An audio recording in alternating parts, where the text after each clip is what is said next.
My name is Renee, and I was 29 years old when I came home from a 6-week advanced training in Phoenix, unlocked my apartment door, and walked into a room that had been emptied while I was gone. Both hydraulic tables, the full supply inventory, the treatment room cabinetry I had saved for 2 years to buy. All of it Gone. My mother had a spare key.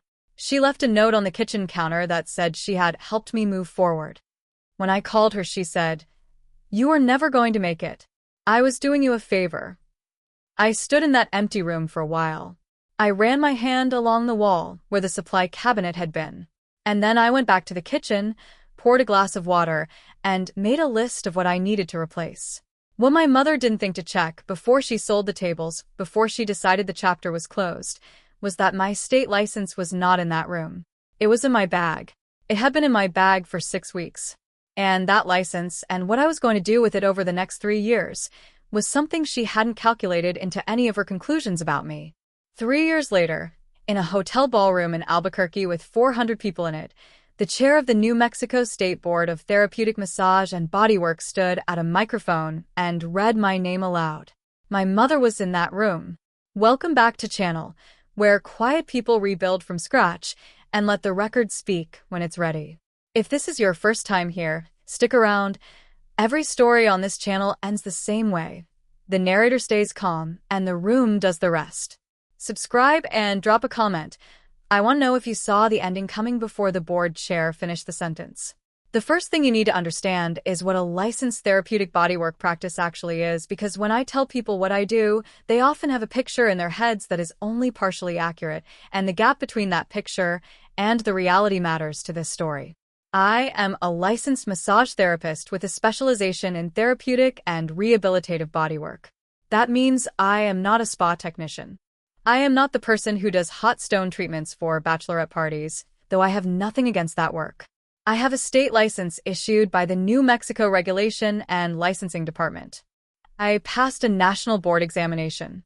I have continuing education requirements that I meet every 2 years. My work sits in the space between physical therapy and medical care. I work primarily with clients who have been referred by orthopedic physicians, neurologists, and physical therapists treating chronic musculoskeletal conditions, post-surgical recovery, and soft tissue injuries that require specific manual therapy protocols that most physical therapists do not have time to deliver at the depth and duration required. I write treatment notes.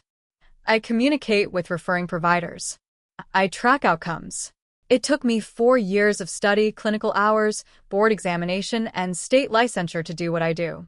It took me another 4 years of building a practice in Albuquerque, New Mexico, to get to the point where I had a clinic of my own, a small suite in a shared healthcare building in the northeast part of the city, 2 treatment rooms, a waiting area, my name on the door, and a referral relationship with 2 physical therapy practices that generated most of my caseload. None of this was legible to my family. I want to be honest about that from the beginning because I think the illegibility was the condition that made everything else possible. If my work had been legible to them, a title they recognized, a credential they could explain at Thanksgiving, they might have paid more attention to the details. They might have understood what they were dealing with. Instead, they had a fuzzy picture. Renee does massage, Renee works with muscles, Renee didn't want a real career. That picture was wrong in almost every particular, but I had never found a way to correct it that they were willing to receive, so I had stopped trying and just kept working. I grew up in the South Valley of Albuquerque, the middle child of 3. My mother, Linda Salazar, had worked in medical billing for most of her career, the same work, the same office, 31 years before she retired at 62. My father had left when I was 12 and had been a presence of varying reliability ever since, which is as much as I want to say about him here. My older brother Marcus was a firefighter, which my mother referred to at every possible opportunity, because firefighters are people whose jobs can be explained in one word, and who are understood to be doing something good with their lives. My younger sister Gabby was finishing her nursing degree, which occupied a similar position in the family's hierarchy of legible achievement. Then there was me in the middle with my treatment tables and my license and my referral network and my 4 years of rebuilding after the summer I am about to describe to you. I want to tell you a little about what those 4 years of building looked like before the summer everything went wrong, because the quality of the work matters.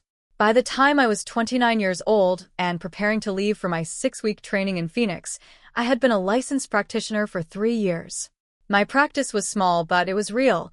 I had 42 regular clients, 3 of them on workers' compensation referrals from an occupational physician who had become, over 2 years of consistent communication and good outcomes, a reliable referral source.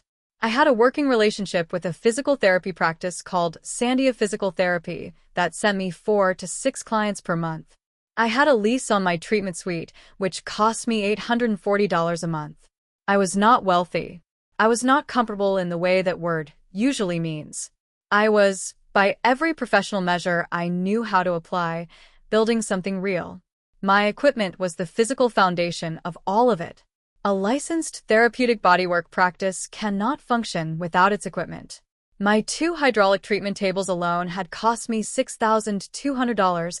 I had bought the first one at the start of my practice and the second 18 months later when the caseload justified a second room. The supply inventory, bolsters, face cradles, linens, lubricants, hot pack units, tools for the specific myofacial techniques I used, represented another $4,000 of accumulated investment over 3 years. The treatment room cabinetry, which I had found secondhand from a closing clinic and refinished myself over 3 weekends, another $800 of time and money. This was not furniture. This was a practice. It took me 3 years to assemble it piece by piece, and it lived in the 2-bedroom apartment I rented specifically because the second bedroom had a door and enough square footage to fit both tables with working space around them, and because I had negotiated with my landlord to allow the structural wall anchors the cabinetry required. The 6-week training in Phoenix was called the Advanced Clinical Protocols Intensive, and it was offered once every 2 years by a national continuing education organization that trained practitioners in complex soft tissue techniques used in post-surgical rehabilitation and chronic pain management. The waiting list for the intensive was 18 months. I had been on it for 14 months before I got a spot. It cost me $3,200 in tuition and another $1,700 in housing and transportation. I had saved for it for 2 years. It was the most significant professional development investment I had ever made, and I had talked about it with Dolores, my mentor, for most of those 2 years. Let me tell you about Dolores. Dolores Pacheco was 68 years old, a licensed massage therapist and certified somatic practitioner who had run a therapeutic clinic in Albuquerque for 30 years.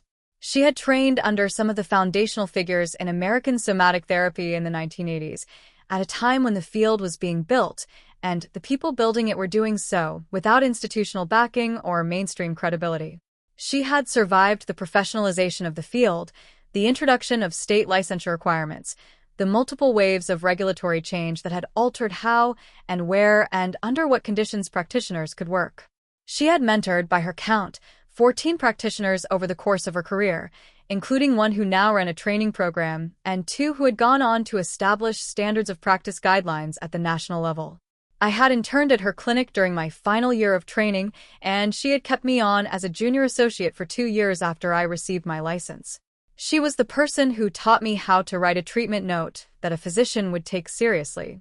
She was the person who made the first call to Sandia Physical Therapy on my behalf. Not to advocate for me, she was clear about this, but to introduce me so that the first conversation was not cold. She said, "You have to earn the relationship. I can open the door, but you have to walk through it and be worth the time." I walked through it. I was worth the time. Sandia Physical Therapy became my most significant referral source. When I told Dolores I had gotten off the waitlist for the Phoenix Intensive, she said, "Take it. Don't think twice. This is the credential that puts you in a different room with referring physicians. You go and you come back and you practice what you learn and you will be, in 3 years, the practitioner in this city that complex case physicians call first." She was not a woman who overstated things. She said it simply, as a projection based on evidence. She was right. But 3 years was longer than it should have been because of what happened in the 6 weeks I was away. Let me tell you about what a day in that practice actually looked like before I left for Phoenix, because the work is the spine of this story, and I do not want to leave it abstract. A standard treatment session in therapeutic bodywork runs 60 to 90 minutes. In that time, I am conducting an ongoing clinical assessment, reading tissue response, modifying technique based on what I encounter, tracking changes from session to session across a treatment arc that might run 8 weeks for a post-surgical client or 6 months for someone managing a chronic condition. I write treatment notes after every session. I communicate with referring providers when there is something they need to know, a tissue change, a symptom that needs physician attention, a client who is not progressing as expected. I track my outcomes against the referral source's goals for the client. This is clinical work. It happens to involve hands. In the 3rd year of my practice, I was seeing 8 to 10 clients per day across my 2 treatment rooms, with 20 minutes between sessions for notes and transition. By 7 in the evening, I had usually seen the last client. I closed up the suite, drove home, made dinner, reviewed notes, and planned the following day. I did this 5 days a week.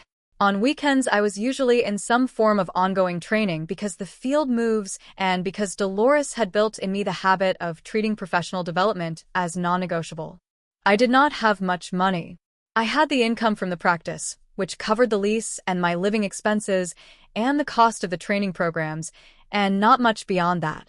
I was in the phase of building that every independent practitioner goes through, the phase where you are choosing every month to put what you have back into the work rather than into the life you will eventually have on the other side of it.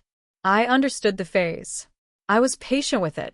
What I was less patient with was the family's persistent misreading of that phase. To my mother, the fact that I did not have money meant I was not succeeding. The fact that I was working 60-hour weeks in a healthcare building was less visible to her than the fact that my car was old and I did not go on vacations. She organized her assessment of her children's trajectories around certain visible signals, and I was not providing the signals she recognized. Let me tell you more about Dolores because she is the reason the story ends the way it does. I had met Dolores Pacheco at 22 during my first clinical externship, which her practice hosted. I was, in the honest assessment of that period, a technically promising student who was not yet confident enough in her own judgment to use what she knew. Dolores recognized this within the first 2 weeks. She did not address it gently.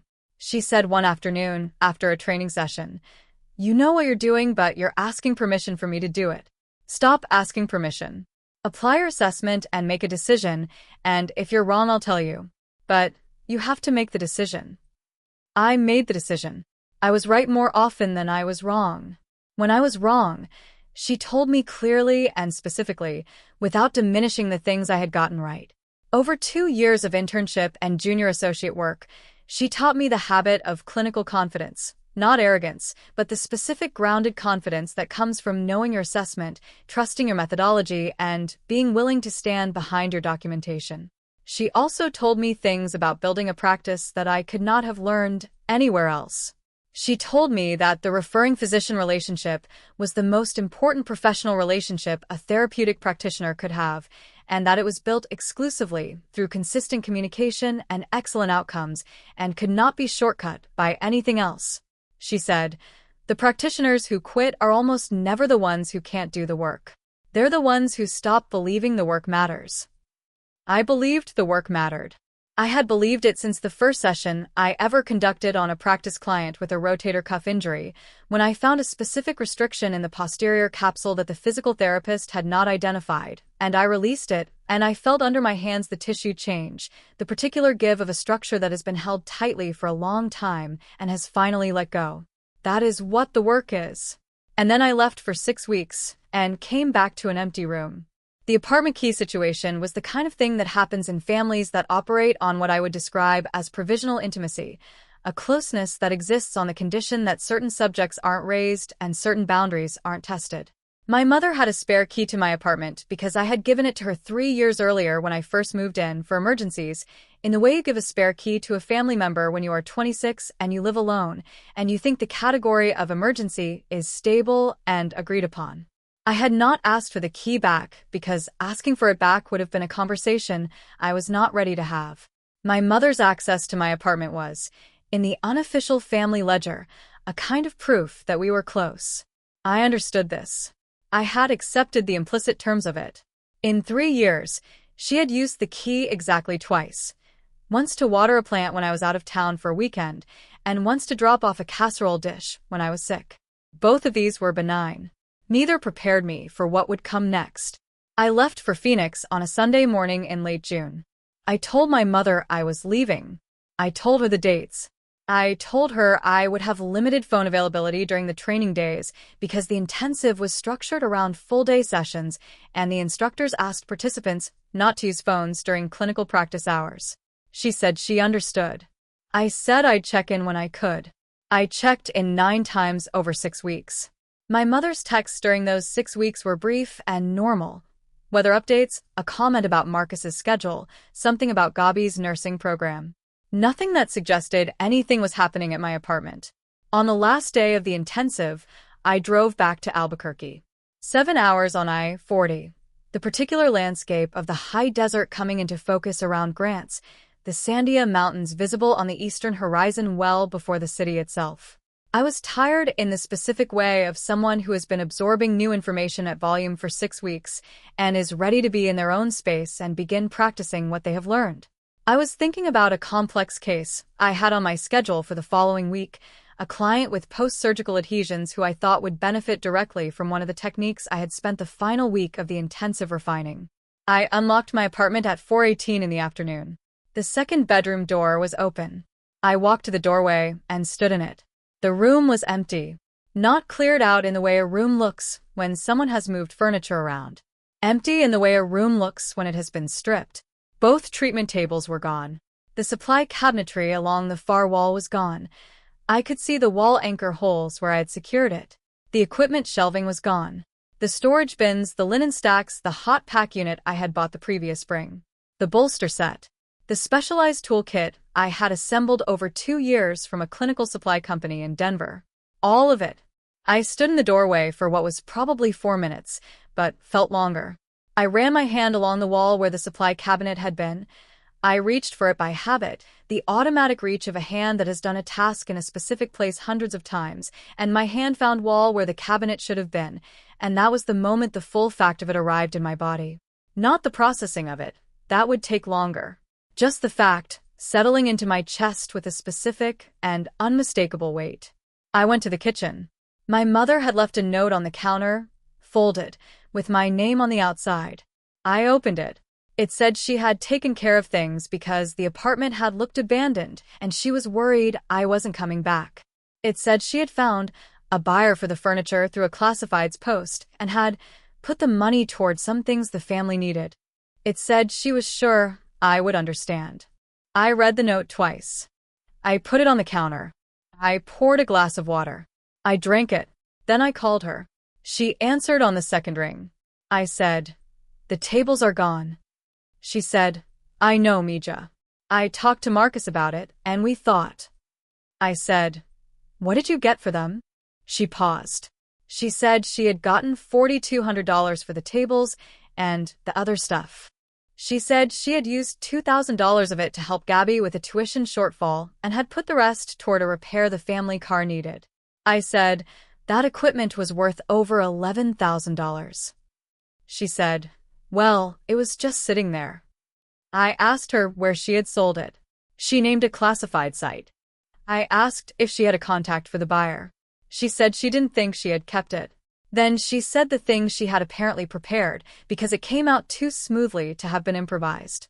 She said, Renee, I know this isn't what you wanted to hear, but I think deep down you know the truth.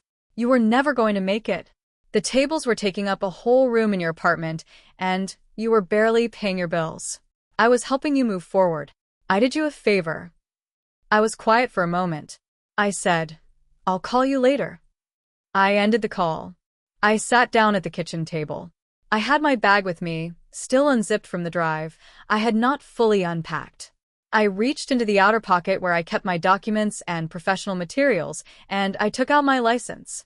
The physical card, laminated, issued by the New Mexico Regulation and Licensing Department, with my name and license number and expiration date. I set it on the table in front of me. I looked at it for a long time. My mother had not taken the license.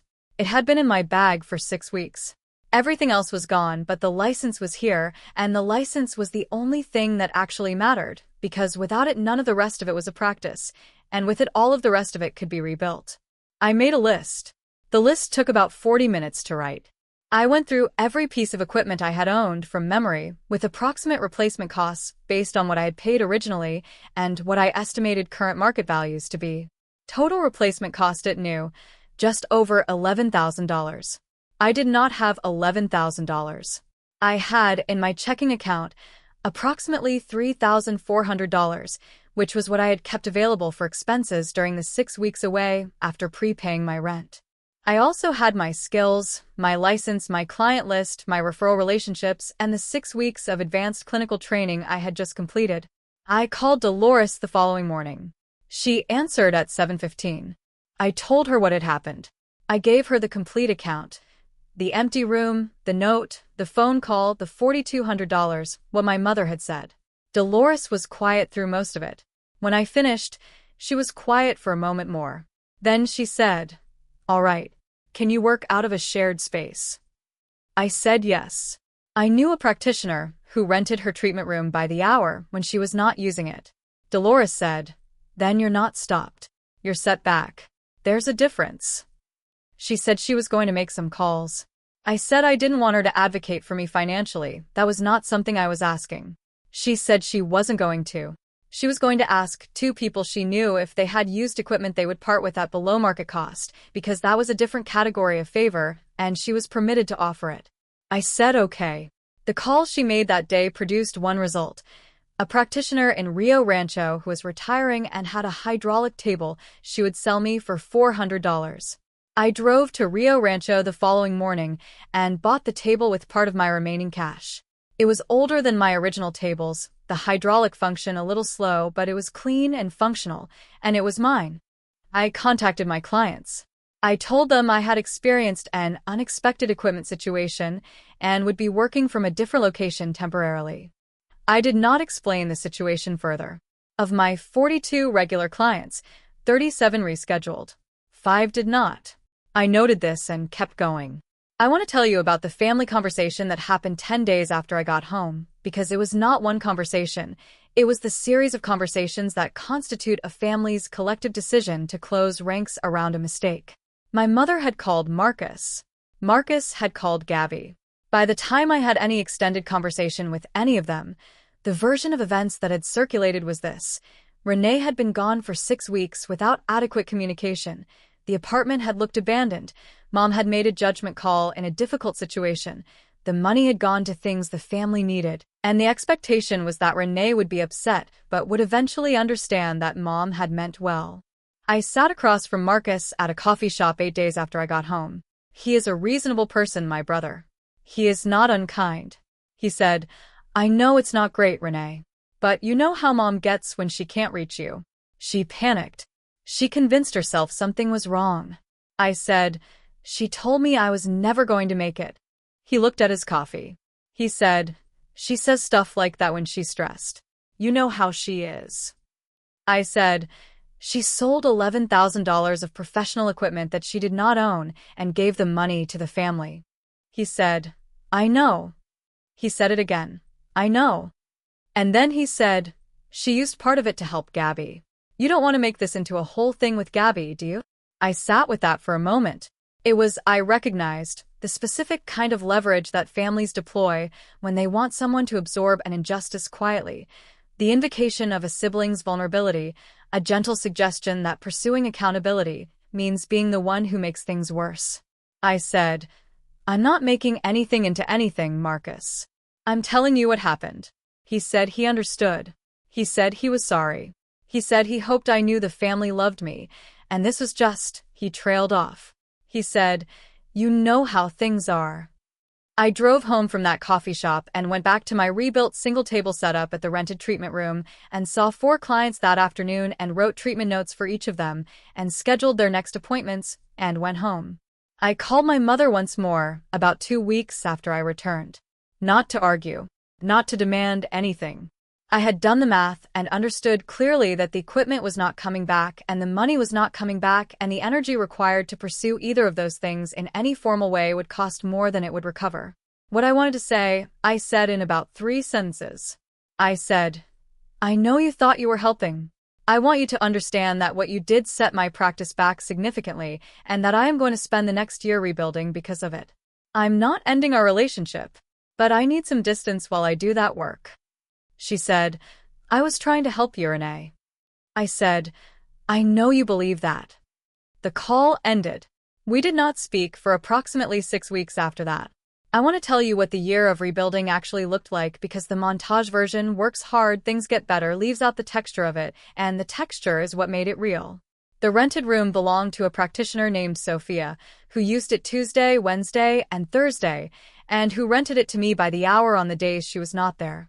The room was clean and professionally set up and had a single treatment table and a small rolling supply cart and a window that looked out onto a parking structure.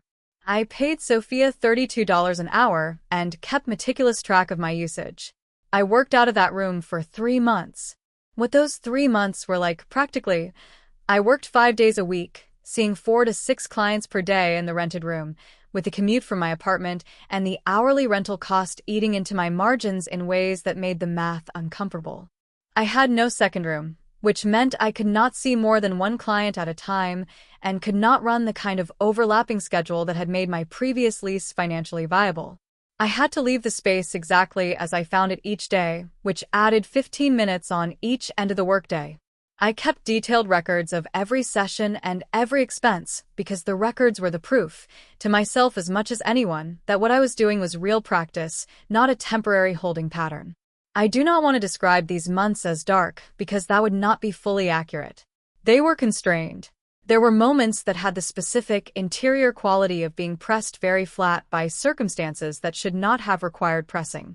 Driving to Sophia's rented room in the morning with my supply bag, because I had to bring my own supplies since mine were gone, I would sometimes sit in the parking lot for a few minutes before going in, not doing anything specific, just sitting.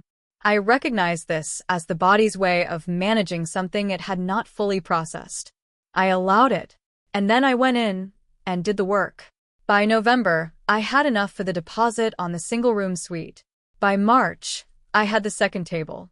By the following June, a year and 2 weeks after I had stood in the empty room and run my hand along the wall, I had a 2-room clinic, my name on the door again, and a caseload that had not only recovered, but was larger than what I had lost. The buy-me-back moment, if I can call it that, came in the 14th month. I received a referral from a physician at Albuquerque Orthopedics, Dr. Arredondo, who I had been cultivating carefully for 8 months through consistent follow-up letters and outcome summaries for a post-surgical client with a complex presentation that several practitioners had declined to take on. He sent her to me specifically. He said, in the referral note, that based on his review of my outcomes documentation and the advanced certification I had completed, he believed I had the specific skill set the case required. I took the case. The outcomes were good. Dr. Arredondo sent me 3 more referrals within 6 weeks. That was the moment the rebuild became something more than recovery. It became what Dolores had predicted, the foundation of a different practice than the one that had been emptied. By November, I had enough to put a deposit on a small single-room treatment suite in a building that had several other wellness practitioners. It cost me $610 a month and had no space for a second table, which meant my capacity was limited to what one practitioner could see in a day. I bought a second table in March from a practitioner who had moved into teaching for $600. What I had, alongside the constraints, was the Phoenix training. The advanced clinical protocols I had spent 6 weeks learning were, as Dolores had predicted, a differentiator. I began marketing directly to orthopedic offices, calling, sending my professional biography, attending the quarterly case review meetings that Sandia Physical Therapy held for their referring practitioners. The physicians I encountered there were interested in the specific techniques I had trained in, and the interest translated into referrals. By the end of the first year after the equipment loss, my caseload had not only recovered to its pre-loss level but exceeded it. I was seeing 48 clients per month. I had added a second physical therapy practice, Mesa PT on the west side, as a referral source. By the second year, I had leased a larger suite, 2 treatment rooms, a waiting area. My name on the door again. I hired a second practitioner, part-time at first, to handle overflow referrals. The practice was generating enough revenue to support the second salary and the larger lease and was beginning, slowly, to produce something that could be called stability. Dolores and I had lunch twice a month at a restaurant near her house. She watched all of this with the calm attention she brought to everything, and she asked the right questions, and she offered observations only when she thought they would be useful. In the second year, at one of those lunches, she said, "You're ready to apply for the board award." I looked at her. The New Mexico State Board of Therapeutic Massage and Bodywork gave an annual Practitioner of the Year citation. I knew the award existed. I knew who had received it in previous years. I had not considered myself a candidate. She said, "I have watched the people who receive that award for 30 years. You qualify on every criterion: the referral network, the clinical outcomes, the practice building. The story of the last 2 years." She looked at me over her coffee. "I'm going to write your nomination letter. You're going to let me?" I said okay. The New Mexico State Board of Therapeutic Massage and Bodywork annual recognition ceremony was held in late October, on a Saturday evening, in the ballroom of a hotel in uptown Albuquerque, a proper ballroom, the kind with chandeliers and round tables, and a stage with a podium and a sound system. I had been to the ceremony twice before, as an attendee. I knew what it looked like. Roughly 400 people from the licensed practitioner community across the state, board members, representatives from the training programs, practitioners who came every year as a matter of professional routine. I had been told by Dolores that my nomination had been submitted and that I was one of 3 finalists. I had been told, in a formal letter from the board's executive director approximately 3 weeks before the ceremony, that I was the recipient. The letter asked me to keep the selection confidential until the formal announcement and to be prepared to say a few words. I had kept the selection confidential. I had told no one except Dolores and my 2 associate practitioners who needed to know because they were covering my schedule for the day. And my mother. I had called my mother 8 days before the ceremony. Our relationship had been in the cautious, incremental rebuilding phase that follows a period of deliberate distance, calls every 2 or 3 weeks, careful conversations, the particular quality of a relationship that is being consciously maintained without being fully repaired.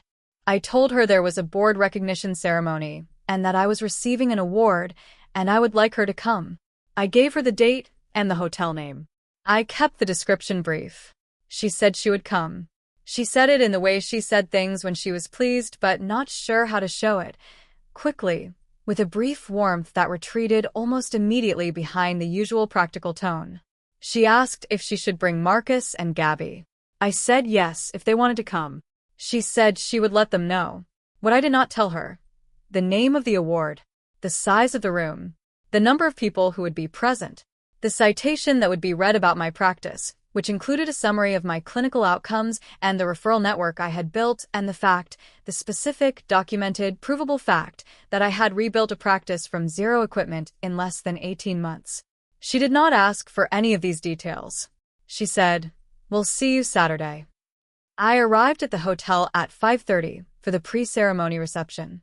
I checked in with the board's events coordinator, received my name badge, and spent 45 minutes in the reception area talking with practitioners I knew and some I was meeting for the first time. Dolores was there, in a dark blazer, with the composed proprietary satisfaction of someone who had seen an outcome they had predicted a long time ago. She pressed my arm briefly when I arrived and said nothing. My family arrived at 6:15, 15 minutes before the ballroom opened.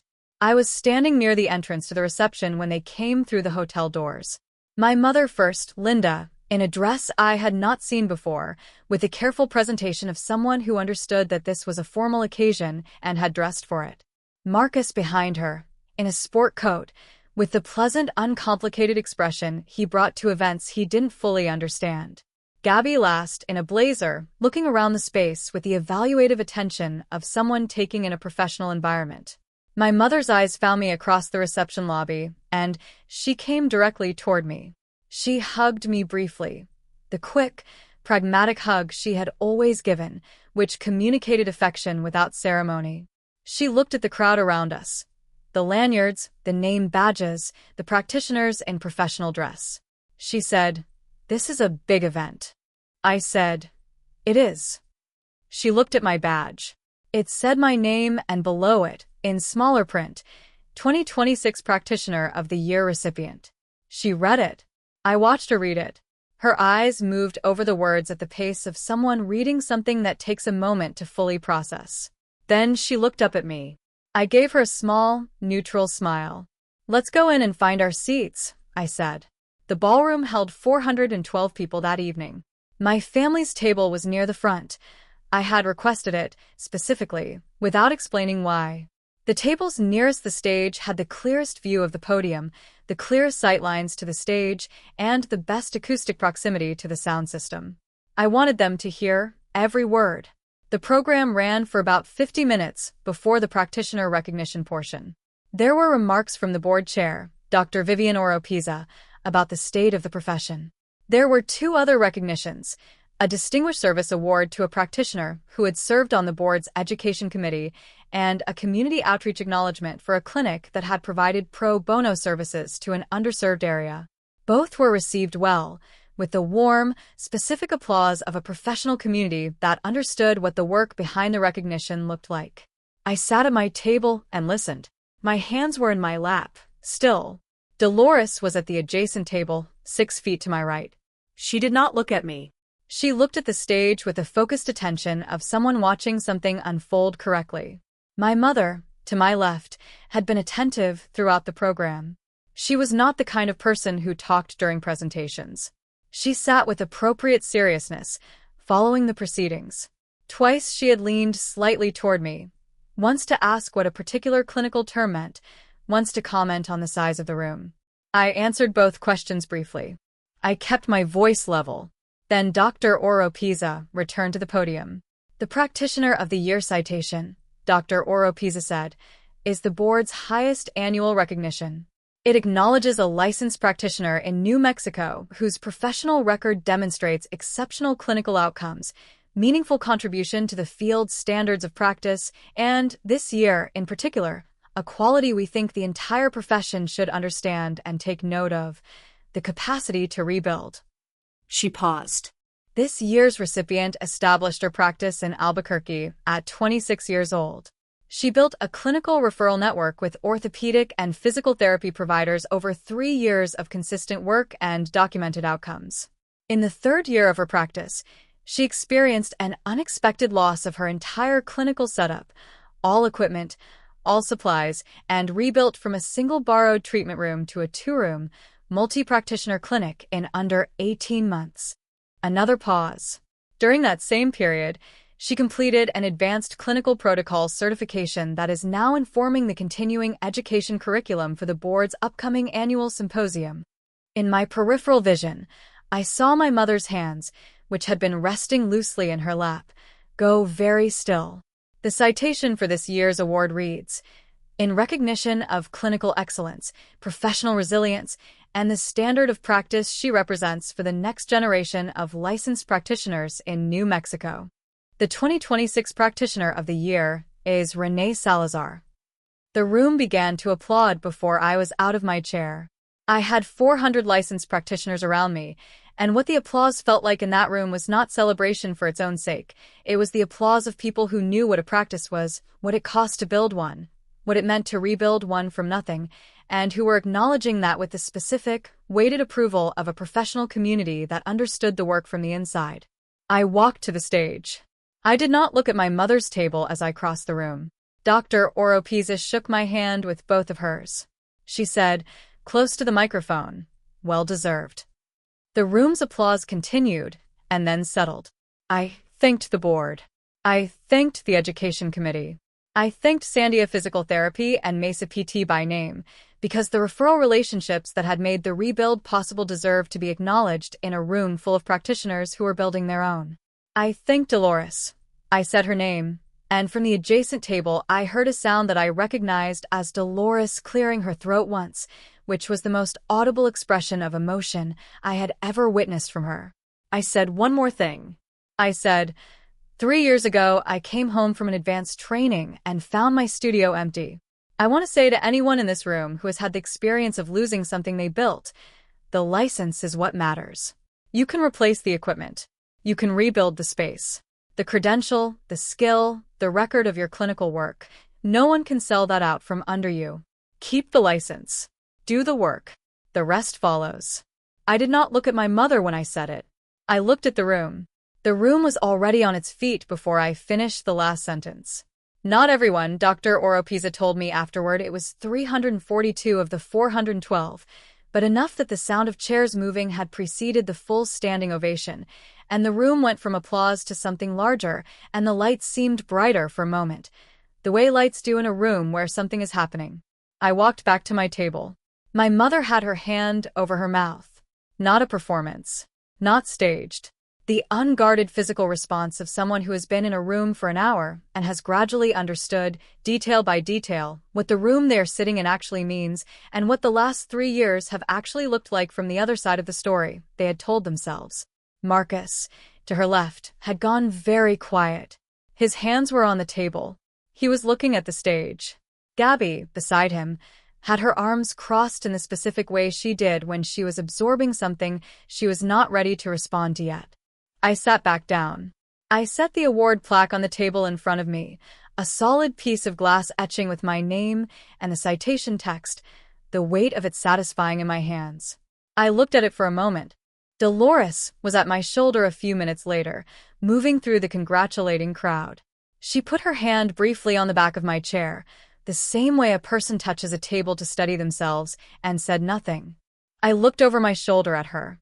She gave me the small nod she used to indicate that a thing had gone as it should. I nodded back.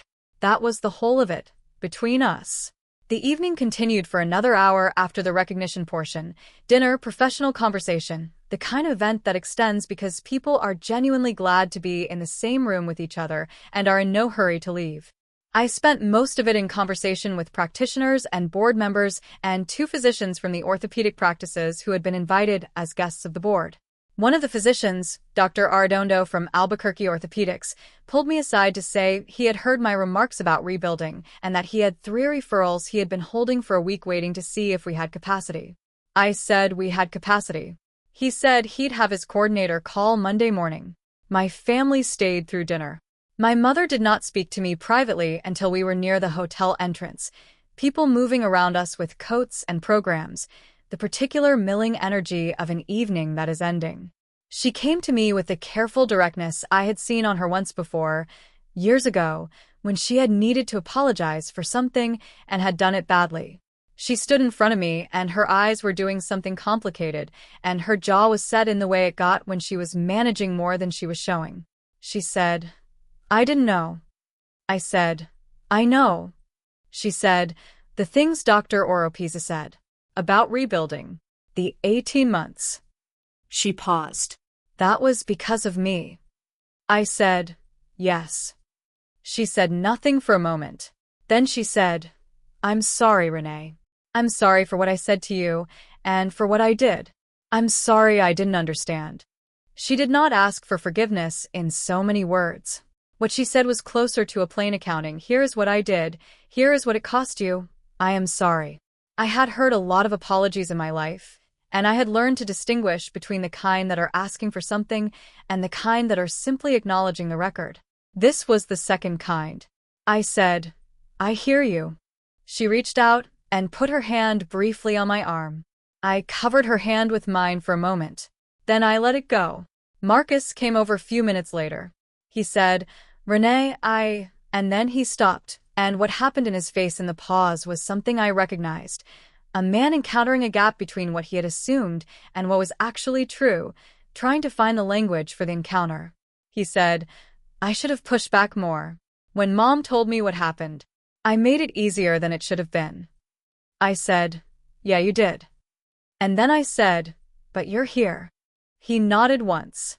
That was enough for now. Gabby found me near the door. She hugged me without preamble, the specific hug of a younger sibling who does not always have the right words and has decided the hug is the thing. I hugged her back. I drove home alone. It was 10:40 at night, and the city was quiet in the specific way Albuquerque is quiet in October, the air cold and dry, and carrying the smell of pinyon from somewhere. I had the award plaque on the passenger seat. I drove my regular route home and parked in front of my building and sat in the car for a few minutes with the windows down. I thought about the original treatment room in that first apartment, the 2 tables, the cabinetry, the careful assembly of equipment over 3 years. I thought about the empty room, the wall where the cabinet had been, the reach of my hand finding nothing. I thought about the list I had made that evening at the kitchen table, with the license in front of me, starting over. I do not want to tell you the loss was worth it because I don't think that is how loss works. The loss was real, and the cost was real, and it set me back by time and money that should not have been spent that way. What I will say is that the person I became in the 18 months of rebuilding, the referral relationships I built because I had to build them from scratch again, the clinical protocols I deployed because I had no choice but to use every tool I had trained for, that person was more capable than the person who had walked out of that apartment in late June. The rebuild made the practice better. That is a fact I hold alongside the fact that I should not have had to rebuild at all. In the months that followed the ceremony, things changed in the specific incremental ways that things change when a long-standing misunderstanding has been corrected by evidence. My mother called more, and the calls were different. She asked about the practice with a specificity she had never had before because she now had a framework for what the practice actually was. She asked about the new associate practitioner I hired in November. She asked about the board symposium curriculum contribution. She did not fully understand all of it, but she asked and she listened to the answers, and that was new. The 3-practitioner clinic I ran by the end of the following year had a contract with a sports medicine practice, a flat-rate referral arrangement worth $290,000 annually in project value, which I had negotiated over 8 months with the practice's administrator and which was structured as a formal service agreement rather than a per-referral fee. This was a static asset, a contractual relationship that I had built and held, not a windfall, not a scheme, just the work compounding into a form that was durable. Dolores and I had our regular lunch in December, 3 weeks after the ceremony. She ordered what she always ordered. She said, "I told you 3 years." I said, "You did." She said, "I'm retiring in the spring. I'd like you to take on one of my long-term clients. He's been with me for 11 years. He deserves continuity." I said yes. That was it. That was the whole of what she said about the ceremony and about the 3 years and about all of it. It was enough. It was the way Dolores communicated the things that mattered most, briefly, practically, as though the significance was self-evident and did not require decoration. I drove home from that lunch through the Northeast Heights, past the building where my first treatment suite had been, past the building where my rebuilt single-room setup had been, to the building where my 3-practitioner clinic now stood. I did not go in, it was my day off. I just drove past. I looked at the door with my name on it, and kept going. Here is what I know from the way this went. The things that can be taken from you are not the things that make a practice. Equipment can be sold. A room can be emptied. Money can be redirected to someone else's priorities. What cannot be sold, cannot be emptied, cannot be taken while you are away, is the credential, the skill, the record of your work, and the relationships that work has built. Those live in you. They live in the referral letters physicians write. They live in the treatment notes. They live in the clients who rescheduled after the loss and kept coming back. My mother took the furniture. She did not touch the foundation. She could not have. And the thing I would add, the thing I turn over most, all this time later, is that the hardest part was not the empty room. The hardest part was the sentence she said, "You were never going to make it."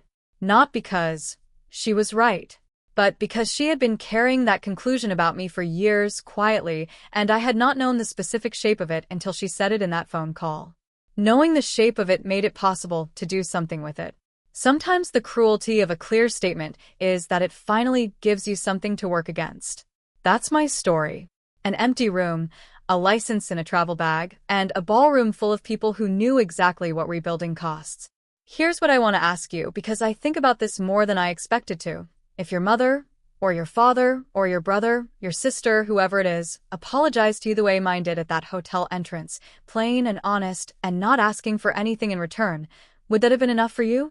Or would you have needed something more before you put your hand over hers? Drop your answer in the comments. Drop a comment, hit subscribe, and I'll see you in the next one.